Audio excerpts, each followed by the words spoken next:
కాబట్టి ఇద్దరినీ కలిపి ఆరాధిస్తాం.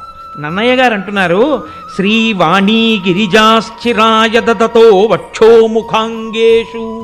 చిరాయ దదతో, ఎప్పటి నుంచి ధరించారు ఇలా? ఎప్పటి నుంచో, చాలా కాలం నుంచి. ఇవాళ కలుసుకోవడం, దెబ్బలాడుకోవడం, ఎల్లుండి విడాకులు ఇచ్చుకోవడం ఈ జాతి సంప్రదాయం కాదు. ఈ జాతి ఆచారం ఎప్పుడూ కలిసి ఉండడమే.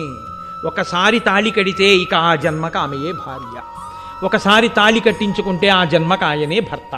ఇద్దరి మధ్య ఘర్షణకి ఏ ఏ ప్రాంతములు ఉంటాయో ఆ ప్రాంతముల యందు ఇద్దరూ రాజీపడి జీవితాన్ని సమన్వయంతో రెండు బండి చక్రాలు కలిసి రథాన్ని నడిపినట్టు నడుపుకోవడమే తప్ప ఘర్షణ పడి విడిపోవడం అన్నది విడాకుల మాట తెలియని ఏకైక జాతి ప్రపంచపటంలో భారత జాతి.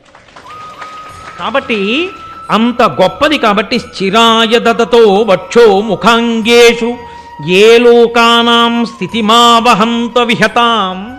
ఈ లోకమునంతటినీ కూడా రక్ష చేసేటటువంటి ఆ ముగ్గురు మూర్తులున్నారే, ఆ ముగ్గురు మూర్తులు మా తల్లులైనటువంటి ఆ ముగ్గురితో కలిసి ఉంటారో వాళ్ళు స్త్రీ పుంసయోగోద్భవాం. ఆ స్త్రీ పురుష యోగ కారణము చేత ఇదిగో ఈ జనించి ప్రవర్తిల్లినటువంటి ఇంతమంది జనులున్నారు. కాబట్టి మా అందరికీ వారు ముగ్గురు తల్లిదండ్రులు. ముగ్గురుగా కనపడేటటువంటి ఆ ఒక్కటైన పదార్థం ఉన్నది, అది సృష్టికర్తగా, స్థితికర్తగా, ప్రళయకర్తగా ప్రకాశిస్తోంది. అదిగో అటువంటి ఆ స్వరూపానికి నమస్కారం చేస్తున్నాను. తే వేదత్రయమూర్తయ స్త్రీ పురుష, వాళ్ళే వేదత్రయంగా ఈ లోకంలో ఉన్నారు.